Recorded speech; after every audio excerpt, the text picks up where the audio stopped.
Derek Fisher and Shaquille O'Neal along the sideline, and the ball is round. No, the ball is flat. Oh, but man. anyway, I have a test question for you.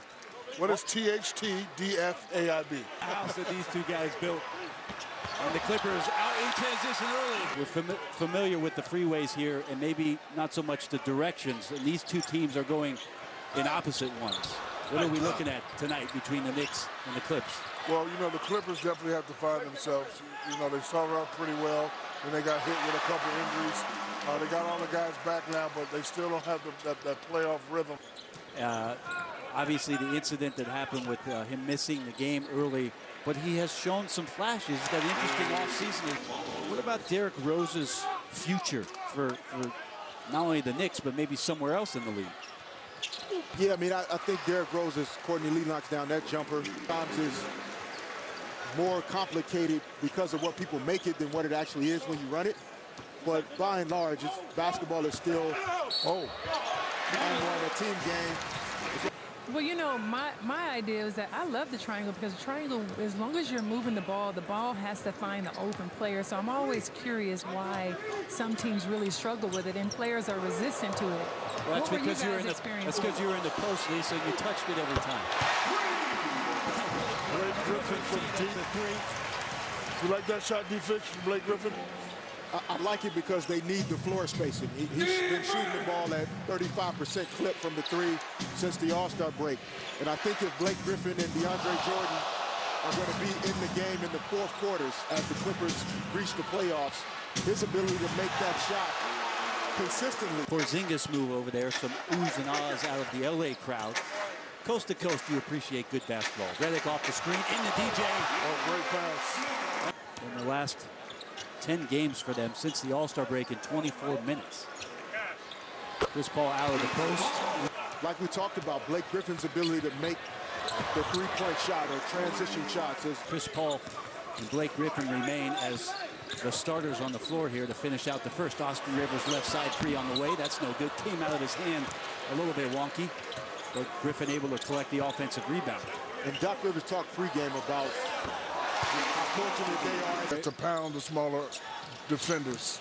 As Thomas good uptake on Spates, he drives in and shifts it to the left hand. So Felton Crawford, dribble weave here. Phil is here tonight if anybody wants to ask him what that was in that last. All right, deal. We'll send Lisa up there for that. Austin Rivers trying to find Spates. He does, and Spates throws it down. He did make the third one. Oh, wow. WFD, Fish. WFD. Try to score up a replay for fans at home who did not see the in-between quarter entertainment. Oh, the truth is in the game. Oh, good move by Austin Rivers. Good move by Austin Rivers. I think if you give him limited minutes, you never know. The truth may step up and look like the old Paul Pierce. The truth may set you free, as it were. No, I agree, guys. I do think that Paul Pierce, as this team finds a way to possibly get deep into the playoffs.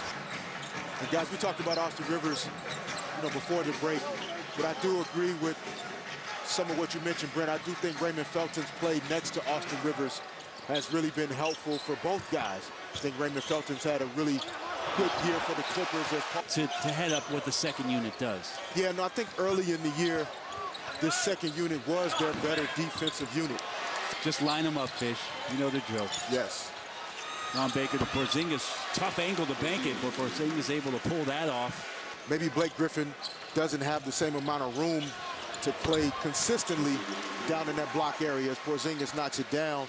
Derrick Rose gets loose in transition. He pours in his 10th point, and J.J. Redick total possessions off of picks. So how important Blake Griffin and DeAndre Jordan are to J.J. Redick's success. That's why he doesn't play a ton in the second unit, because he needs those big guys to get himself open. Yeah, J.J.'s movement in the Clippers offense currently, reminds me of... You got a guard on him. Forget that fadeaway.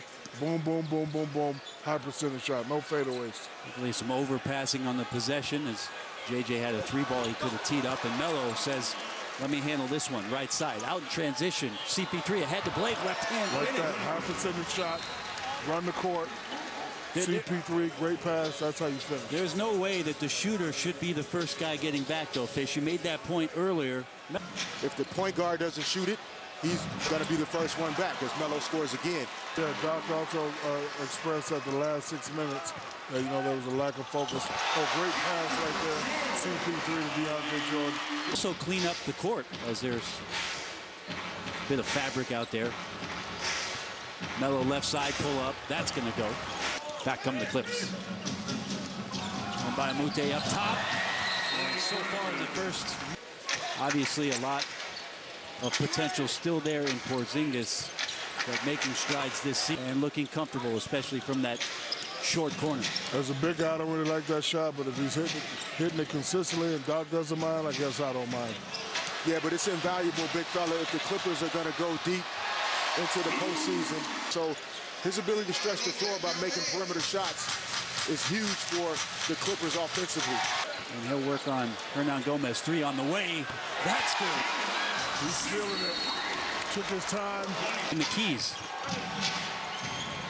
Porzingis mid-range shot to make them a winning ball club. And I agree with you, Fish, getting back to the joy of playing. Does he still want to be the main guy, and stay in New York and be one of the 1, 2, 3 main guys in terms of what it is that he wants in his career at this point? He's older. I think he's smarter. I think he wants to go to a contender. I don't think he's worried about being the man. He had his days when he was the MVP. It's easy to get into the paint so far. Misses that jump hook. Phil Jackson used to always tell us, run the triangle with force. You have to know your position. You have to know where to be.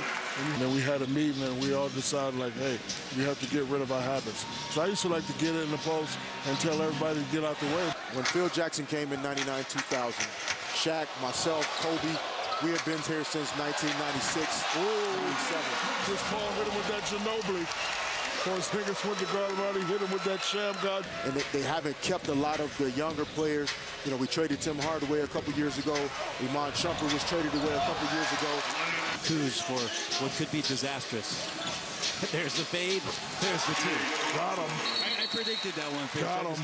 I thought on his birthday, happy birthday, Jamal Crawford. Move out the way so I can go to work. But once I start, really paying attention and really study the triangle, I saw that it could be very, very effective.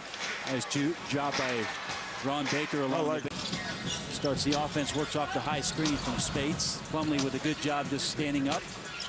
Austin Rivers right side. Works on Holiday to the middle. Lefty on the way. Good. I think he's always been able to score, but his ability to finish around the basket and in the lane with both hands is an area where he's improved greatly, and that's something that they play hard. That's all they got. That's all they know.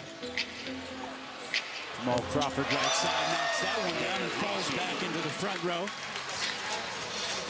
Very familiar, and that's one of the positives of Austin Rivers shows that ability to get to the rim again. One of the positives of trying to run the triangle for some teams is.